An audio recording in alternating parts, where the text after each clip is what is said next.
ॐ भद्रं कर्णेभिरिति शान्तिः। हरिः ॐ नमस्ते गणपतये। त्वमेव प्रत्यक्षं तत्त्वमसि, त्वमेव केवलं कर्तासि, त्वमेव केवलं धर्तासि, त्वमेव केवलं हर्तासि, त्वमेव सर्वं खल्विदं ब्रह्मासि, त्वं साक्षादात्मासि नित्यं। ऋतं वच्मि सत्यं वच्मि, अवत्वं माम् अववक्तारम् अवश्रोतारम् अवदातारम् अवधातारम् अवानुचानमवशिष्यम् अवपश्चातात् अवपुरस्तात् अवचोत्तरातात् अवदक्षिणातात् अवचोर्ध्वातात् अवाधरातात् सर्वतो मां पाहि पाहि समन्तात्। त्वं वाङ्मयस्त्वं चिन्मयः, त्वमानन्दमयस्त्वं ब्रह्ममयः, त्वं सच्चिदानन्दाद्वितीयोऽसि, त्वं प्रत्यक्षं ब्रह्मासि, त्वं ज्ञानमयो विज्ञानमयोऽसि। सर्वं जगदिदं तत्तो जायते, सर्वं जगदिदं तत्तस्तिष्ठति, सर्वं जगदिदं त्वयि लयमेष्यति, सर्वं जगदिदं त्वयि पर्त्येति। त्वं भूमिरापो नलो निलो नभः, त्वं चत्वारि वाक्पदानि, त्वं गुणत्रयातीतः, त्वं कालत्रयातीतः, त्वं देहत्रयातीतः, त्वं मूलाधारिस्तोऽसि नित्यं, त्वं शक्तित्रयात्मकः, त्वां योगिनो ध्यायन्ति नित्यं। त्वं ब्रह्मा त्वं विष्णुस्त्वं रुद्रस्त्वं इन्द्रस्त्वं अग्निस्त्वं वायुस्त्वं सूर्यस्त्वं चन्द्रमास्त्वं ब्रह्म भूर्भुवः सुवरों। गणादिं पूर्वमुच्चार्य वर्णादिं तदनन्तरम् अनुस्वारः परतरः अर्धेन्दुलसितं तारेण रुद्धम् एतत्तव मनुस्वरूपम्। गकारः पूर्वरूपम्, अकारो मध्यमरूपम्, अनुस्वारश्चान्त्यरूपम्, बिन्दुरुत्तररूपम्।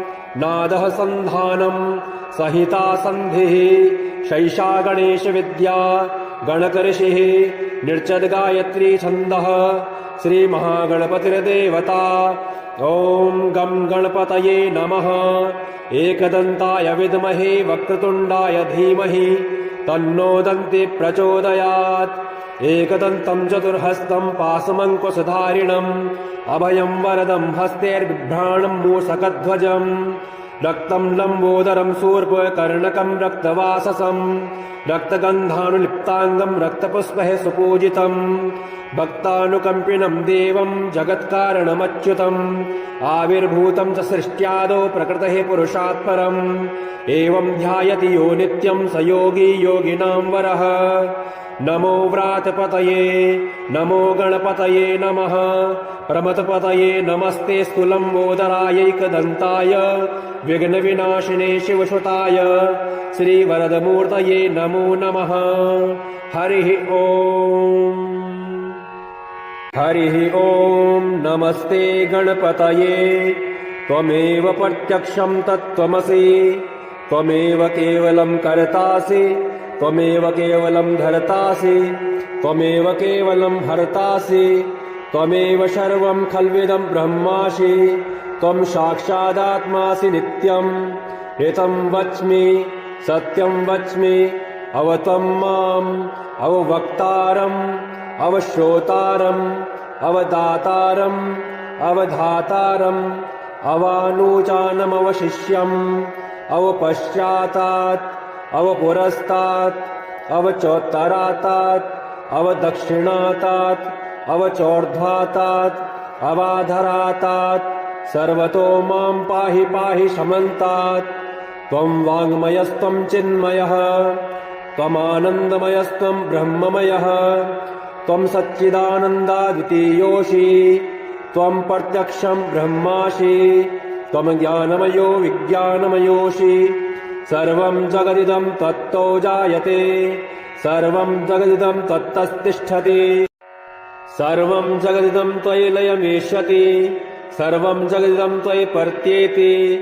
त्वं भूमिरापो नलो निलो नभः, त्वं चत्वारि वाक्पदानि, त्वं गुणत्रयातीतः, त्वं कालत्रयातीतः त्वं देहत्रयातीतः त्वं मूलाधारिस्तोऽसि नित्यम् त्वं शक्तित्रयात्मकः त्वां योगिनो ध्यायन्ति नित्यम् त्वं ब्रह्मा त्वं विष्णुस्त्वं रुद्रस्त्वम् इन्द्रस्त्वम् अग्निस्त्वं वायुस्त्वं सूर्यस्त्वं चन्द्रमास्त्वं ब्रह्म भूर्भुवः सुवरोम् गणादिं पूर्वमुच्चार्य वर्णादिं तदनन्तरम् अनुस्वारः परतरः अर्धेन्दुलसितम् तारेण रुद्धम् एतत्तव मनुस्वरूपम् दकारः पूर्वरूपम् अकारो मध्यमरूपम् अनुस्वारश्चान्त्यरूपम् बिन्दुरुत्तररूपम् नादः सन्धानम् सहिता सन्धिः शैषा गणेशविद्या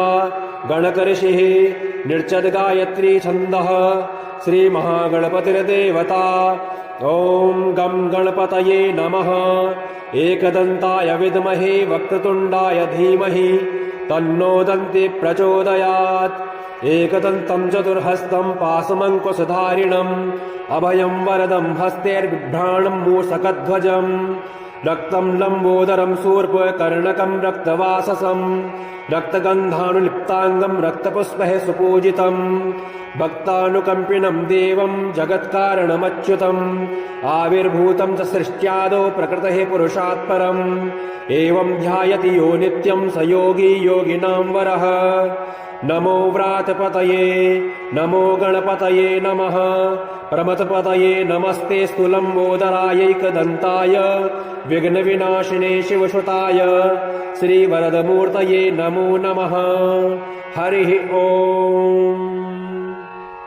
हरिः ॐ नमस्ते गणपतये त्वमेव प्रत्यक्षं तत्त्वमसि त्वमेव केवलं कर्तासि त्वमेव केवलं धर्तासि त्वमेव केवलं हर्तासि त्वमेव सर्वं खल्विदं ब्रह्मासि त्वं साक्षादात्मासि नित्यम् ऋतं वच्मि सत्यं वच्मि अवत्वं माम् अववक्तारम् अवश्रोतारम् अवदातारम् अवधातारम् अवानुचानमवशिष्यम् अवपश्चातात् अवपुरस्तात् अवचोत्तरातात् अवदक्षिणातात् अवचोर्ध्वातात् अवाधरातात् सर्वतो मां पाहि पाहि समन्तात् त्वं वाङ्मयस्त्वं चिन्मयः त्वमानन्दमयस्त्वं ब्रह्ममयः त्वं सच्चिदानन्दाद्वितीयोऽसि त्वं प्रत्यक्षं ब्रह्मासि त्वं ज्ञानमयो विज्ञानमयोऽसि सर्वं जगदिदं तत्तो जायते सर्वं जगदिदं तत्तस्तिष्ठति सर्वं जगदिदं त्वयि लयमेष्यति सर्वं जगदिदं त्वयि पर्त्येति त्वं भूमिरापो नलो निलो नभः त्वं चत्वारि वाक्पदानि त्वं गुणत्रयातीतः त्वं कालत्रयातीतः त्वं देहत्रयातीतः त्वं मूलाधारिस्तोऽसि नित्यम् त्वं शक्तित्रयात्मकः त्वां योगिनो ध्यायन्ति नित्यम् त्वं ब्रह्मा त्वं विष्णुस्त्वं रुद्रस्त्वम् इन्द्रस्त्वम् अग्निस्त्वं वायुस्त्वं सूर्यस्त्वं चन्द्रमास्त्वं ब्रह्म भूर्भुवः सुवरोम् गणादिं पूर्वमुच्चार्य वर्णादिं तदनन्तरम् अनुस्वारः परतरः अर्धेन्दुलसितम्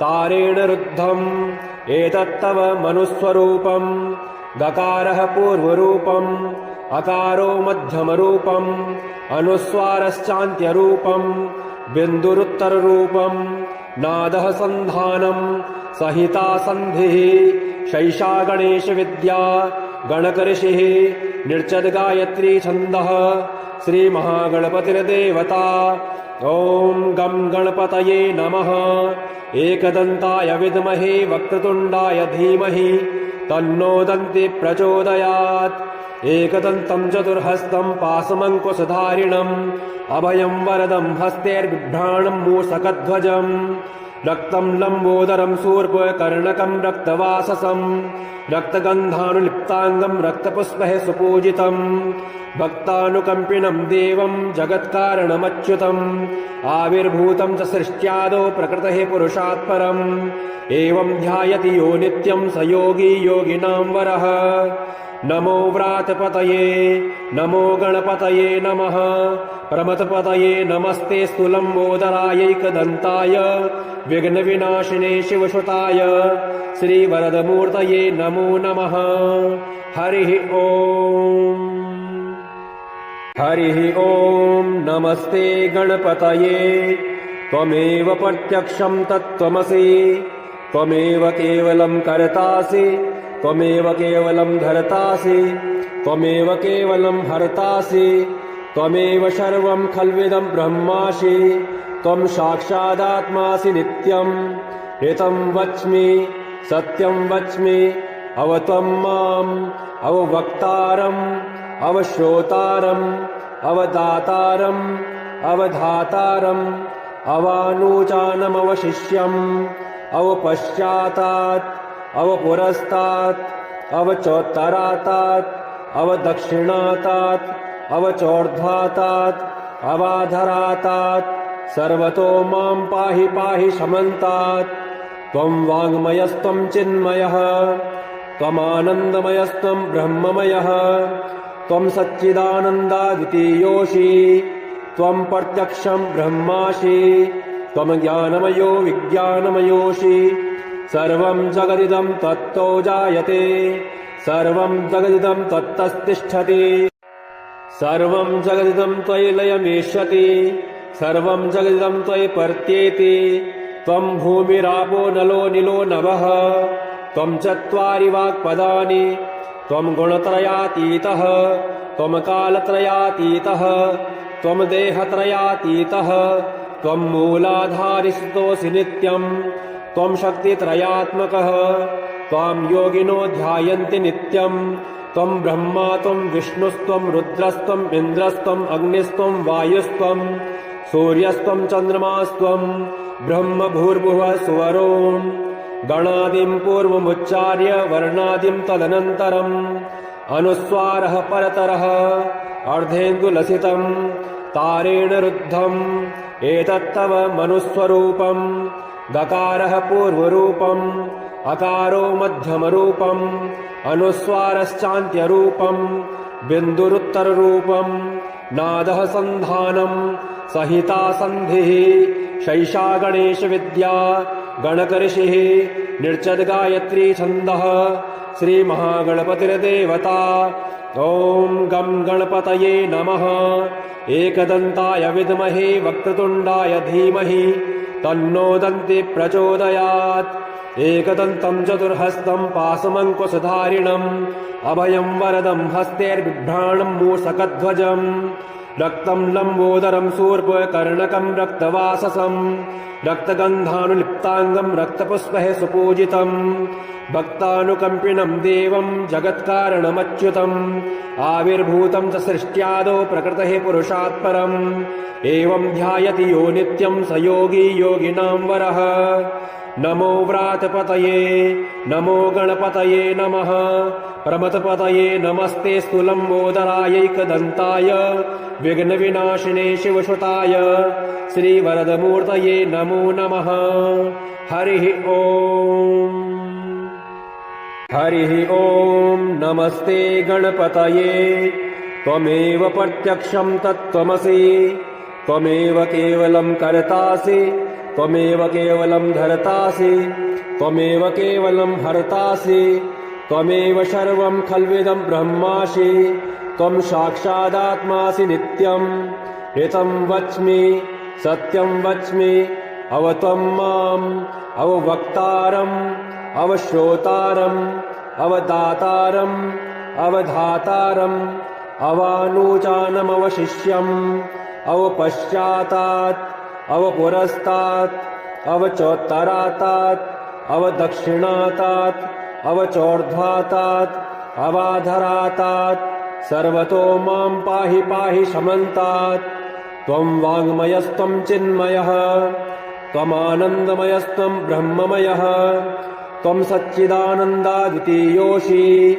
त्वं प्रत्यक्षं ब्रह्मासि त्वं ज्ञानमयो विज्ञानमयोऽसि सर्वं जगदिदं तत्तो जायते सर्वं जगदिदं तत्तस्तिष्ठति सर्वं जगदिदं त्वयि लयमेष्यति सर्वं जगदिदं त्वयि पर्त्येति त्वं भूमिरापो नलो निलो नभः त्वं चत्वारि वाक्पदानि त्वं गुणत्रयातीतः त्वं कालत्रयातीतः त्वं देहत्रयातीतः त्वं मूलाधारिस्तोऽसि नित्यं त्वं शक्तित्रयात्मकः त्वां योगिनो ध्यायन्ति नित्यं त्वं ब्रह्मा त्वं विष्णुस्त्वं रुद्रस्त्वं इन्द्रस्त्वं अग्निस्त्वं वायुस्त्वं सूर्यस्त्वं चन्द्रमास्त्वं ब्रह्म भूर्भुवः सुवरों गणादिं पूर्वमुच्चार्य वर्णादिं तदनन्तरम् अनुस्वारः परतरः अर्धेन्दुलसितं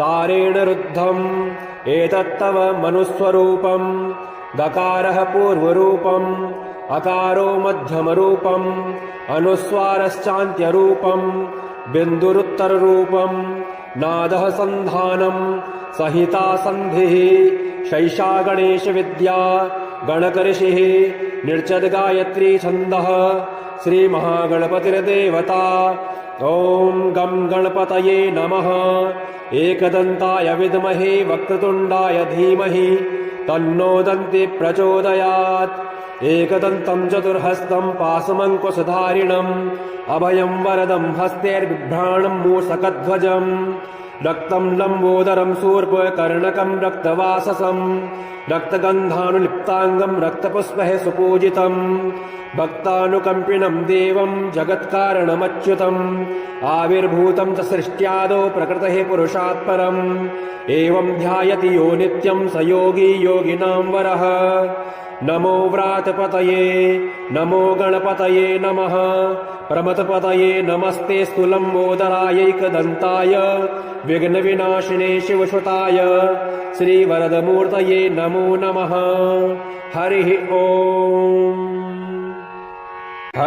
ॐ नमस्ते गणपतये त्वमेव प्रत्यक्षं तत्त्वमसि त्वमेव केवलं कर्तासि त्वमेव केवलं धर्तासि त्वमेव केवलं हर्तासि त्वमेव सर्वं खल्विदं ब्रह्मासि त्वं साक्षादात्मासि नित्यं हितं वच्मि सत्यं वच्मि अवत्वं माम् अववक्तारम् अवश्रोतारम् अवदातारम् अवधातारम् अवानुचानमवशिष्यम् अवपश्चातात् अवपुरस्तात् अवचोत्तरातात् अवदक्षिणातात् अवचोर्ध्वातात् अवाधरातात् सर्वतो मां पाहि पाहि समन्तात् त्वं वाङ्मयस्त्वं चिन्मयः त्वमानन्दमयस्त्वं ब्रह्ममयः त्वं सच्चिदानन्दाद्वितीयोऽसि त्वं प्रत्यक्षं ब्रह्मासि त्वं ज्ञानमयो विज्ञानमयोऽसि सर्वं जगदिदं तत्तो जायते सर्वं जगदिदं तत्तस्तिष्ठति सर्वं जगदिदं त्वयि लयमेष्यति सर्वं जगदिदं त्वयि पर्त्येति त्वं भूमिरापो नलो निलो नभः त्वं चत्वारि वाक्पदानि त्वं गुणत्रयातीतः त्वं कालत्रयातीतः त्वं देहत्रयातीतः त्वं मूलाधारिस्तोऽसि नित्यं त्वं शक्तित्रयात्मकः त्वां योगिनो ध्यायन्ति नित्यं त्वं ब्रह्मा त्वं विष्णुस्त्वं रुद्रस्त्वं इन्द्रस्त्वं अग्निस्त्वं वायुस्त्वं सूर्यस्त्वं चन्द्रमास्त्वं ब्रह्म भूर्भुवः सुवरों गणादिं पूर्वमुच्चार्य वर्णादिं तदनन्तरम् अनुस्वारः परतरः अर्धेन्दुलसितं तारेण रुद्धम् एतत्तव मनुस्वरूपम् गकारः पूर्वरूपम् अकारो मध्यमरूपम् अनुस्वारश्चान्त्यरूपम् बिन्दुरुत्तररूपम् नादः सन्धानम् सहिता सन्धिः शैषा गणेशविद्या गणकऋषिः निर्चद्गायत्री छन्दः श्रीमहागणपतिर्देवता ॐ गं गणपतये नमः। एकदन्ताय विद्महे वक्रतुण्डाय धीमहि तन्नो दन्ति प्रचोदयात्। एकदन्तं चतुर्हस्तं पाशमङ्कुशधारिणम् अभयं वरदं हस्तैर्बिभ्राणं मूषकध्वजम् रक्तं लम्बोदरं शूर्पकर्णकं रक्तवाससं रक्तगन्धानुलिप्ताङ्गं रक्तपुष्पैः सुपूजितम् भक्तानुकम्पिनं देवं जगत्कारणमच्युतम् आविर्भूतं च सृष्ट्यादौ प्रकृतेः पुरुषात् परम् एवं ध्यायति यो नित्यं स योगी योगिनां वरः। नमो व्रातपतये नमो गणपतये नमः। प्रमथपतये नमस्ते स्थूलम्बोदरायैकदन्ताय विघ्नविनाशिने शिवसुताय श्रीवरदमूर्तये नमो नमः। हरिः ॐ हरिः ॐ। नमस्ते गणपतये त्वमेव प्रत्यक्षं तत्त्वमसि त्वमेव केवलं कर्तासि त्वमेव केवलं धर्तासि त्वमेव केवलं हर्तासि त्वमेव सर्वं खल्विदं ब्रह्मासि त्वं साक्षादात्मासि नित्यम्। ऋतं वच्मि सत्यं वच्मि अवत्वं माम् अववक्तारम् अवश्रोतारम् अवदातारम् अवधातारम् अवानुचानमवशिष्यम् अवपश्चातात् अवपुरस्तात् अवचोत्तरातात् अवदक्षिणातात् अवचोर्ध्वातात् अवाधरातात् सर्वतो मां पाहि पाहि समन्तात्।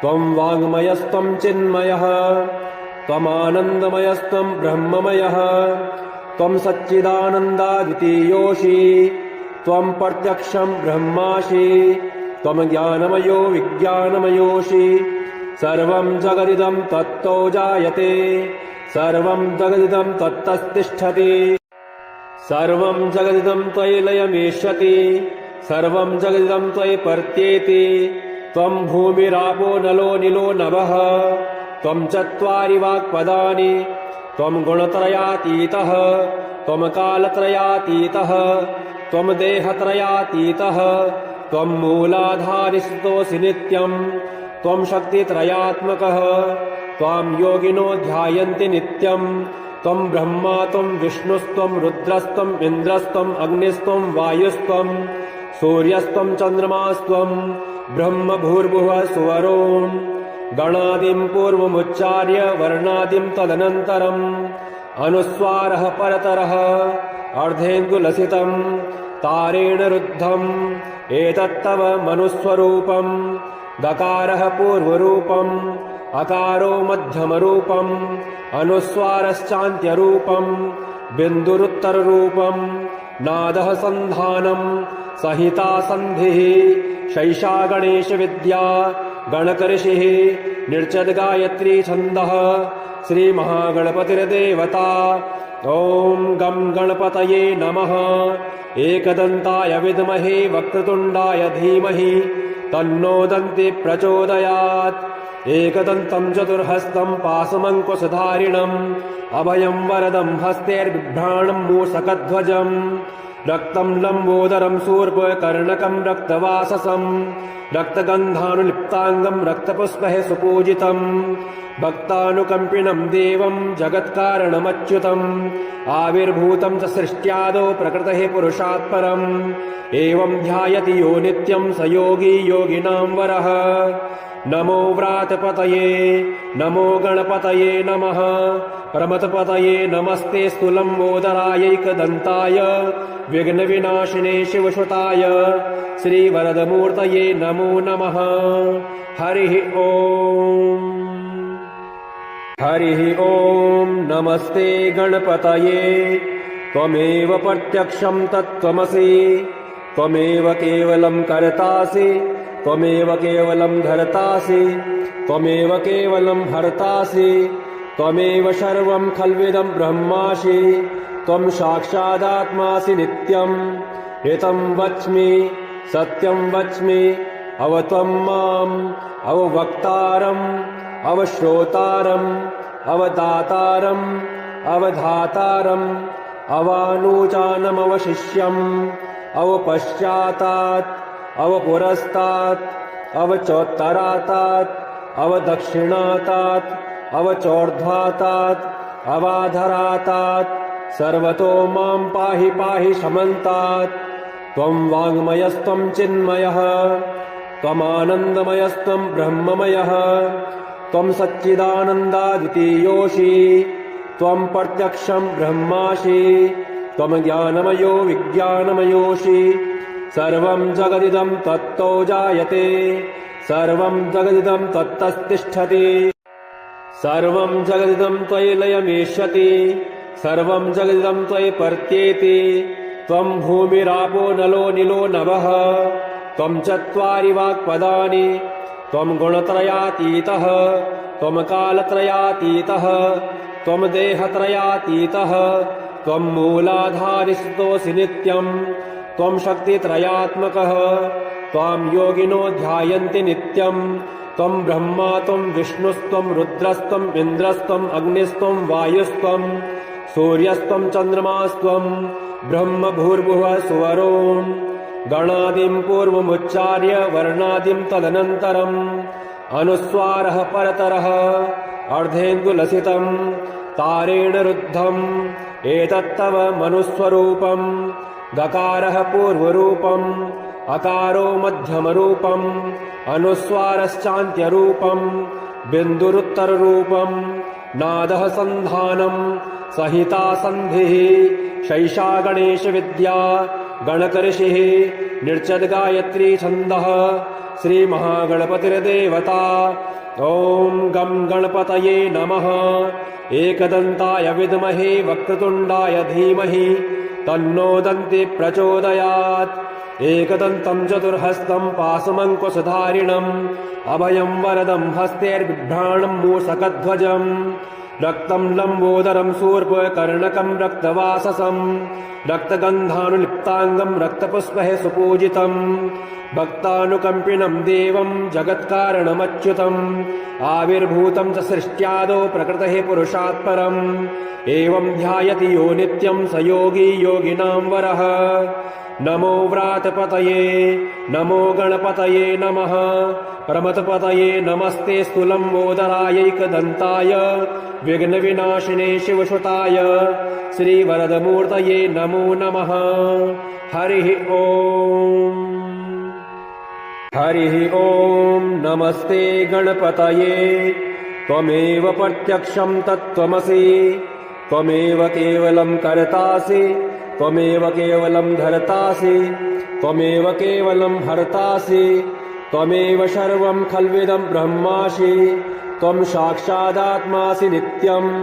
ऋतं वच्मि सत्यं वच्मि अवत्वं माम् अववक्तारम् अवश्रोतारम् अवदातारम् अवधातारम् अवानुचानमवशिष्यम् अवपश्चातात् अवपुरस्तात् अवचोत्तरातात् अवदक्षिणातात् अवचोर्ध्वातात् अवाधरातात् सर्वतो मां पाहि पाहि समन्तात्।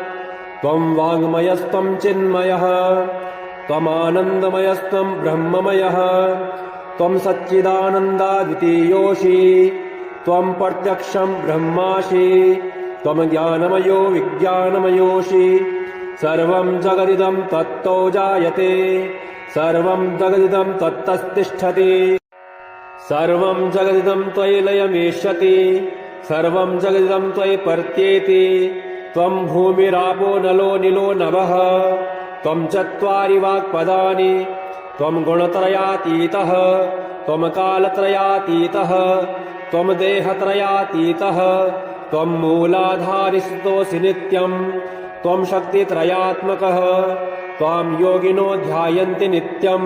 त्वं ब्रह्मा त्वं विष्णुस्त्वं रुद्रस्त्वं इन्द्रस्त्वं अग्निस्त्वं वायुस्त्वं सूर्यस्त्वं चन्द्रमास्त्वं ब्रह्म भूर्भुवः सुवरों।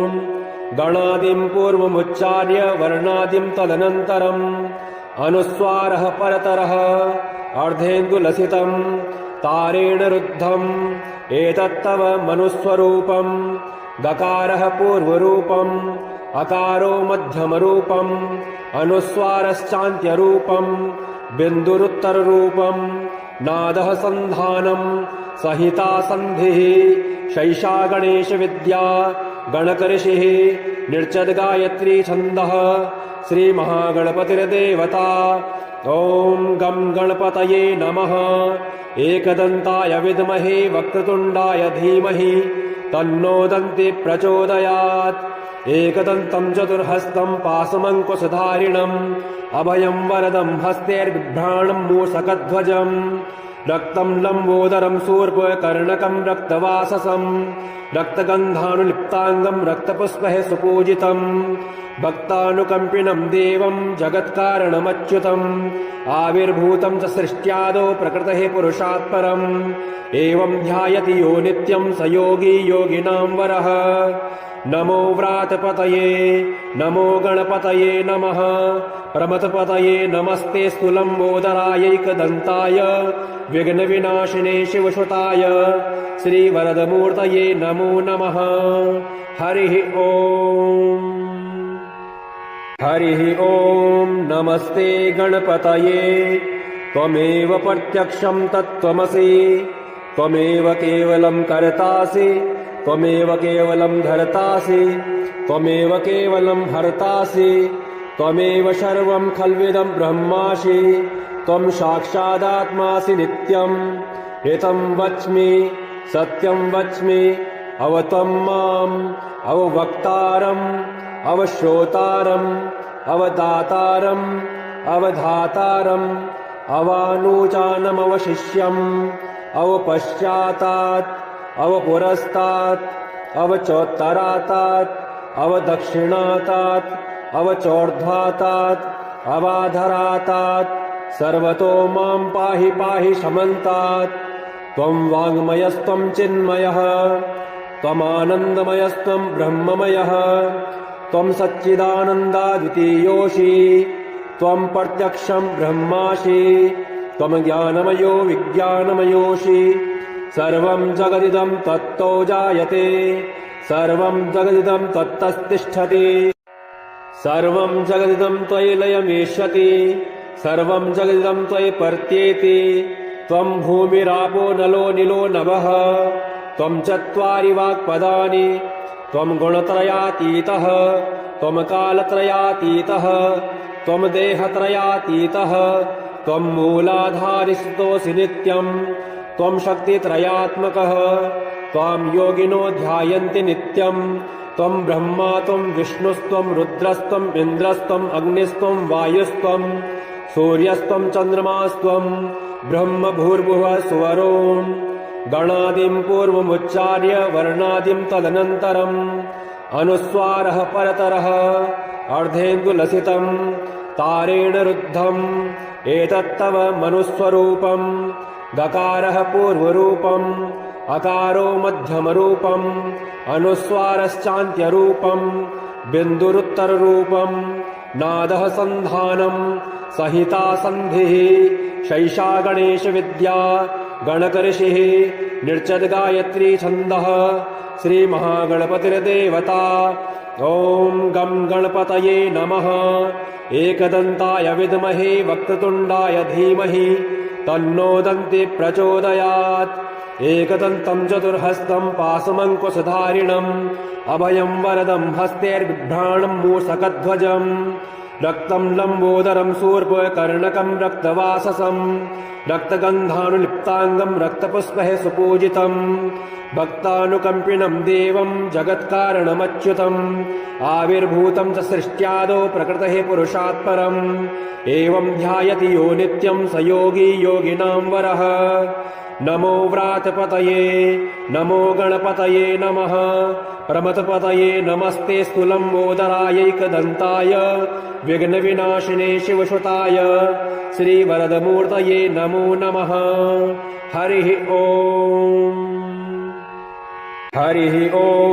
नमस्ते गणपतये त्वमेव प्रत्यक्षं तत्त्वमसि त्वमेव केवलं कर्तासि त्वमेव केवलं धर्तासि त्वमेव केवलं हर्तासि त्वमेव सर्वं खल्विदं ब्रह्मासि त्वं साक्षादात्मासि नित्यम् एतं वच्मि सत्यं वच्मि अवत्वं माम् अववक्तारम् अवश्रोतारम् अवदातारम् अवधातारम् अवानुचानमवशिष्यम् अवपश्चातात् अवपुरस्तात् अवचोत्तरातात् अवदक्षिणातात् अवचोर्ध्वातात् अवाधरातात् सर्वतो मां पाहि पाहि समन्तात् त्वं वाङ्मयस्त्वं चिन्मयः त्वमानन्दमयस्त्वं ब्रह्ममयः त्वं सच्चिदानन्दाद्वितीयोऽसि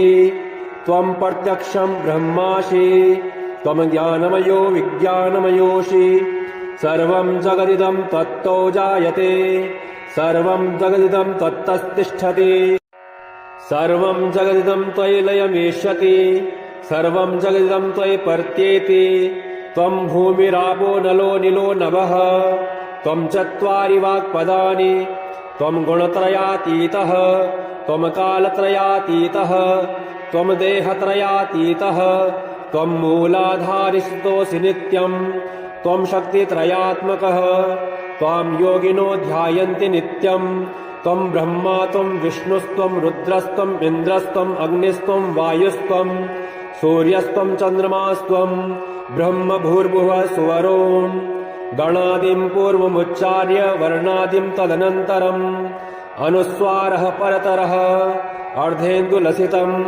तारेण रुद्धम् एतत्तव मनुस्वरूपम् दकारः पूर्वरूपम् अकारो मध्यमरूपम् अनुस्वारश्चान्त्यरूपम् बिन्दुरुत्तररूपम् नादः सन्धानम् सहिता सन्धिः शैषा गणेशविद्या गणकऋषिः निर्चद्गायत्री छन्दः श्रीमहागणपतिर्देवता ॐ गं गणपतये नमः एकदन्ताय विद्महे वक्रतुण्डाय धीमहि तन्नो दन्ति प्रचोदयात् एकदन्तं चतुर्हस्तं पाशमङ्कुशधारिणम् अभयं वरदं हस्तैर्बिभ्राणं मूषकध्वजम् रक्तं लम्बोदरं शूर्पकर्णकं रक्तवाससं रक्तगन्धानुलिप्ताङ्गं रक्तपुष्पैः सुपूजितम् भक्तानुकम्पिनं देवं जगत्कारणमच्युतम् आविर्भूतं च सृष्ट्यादौ प्रकृतेः पुरुषात् परम्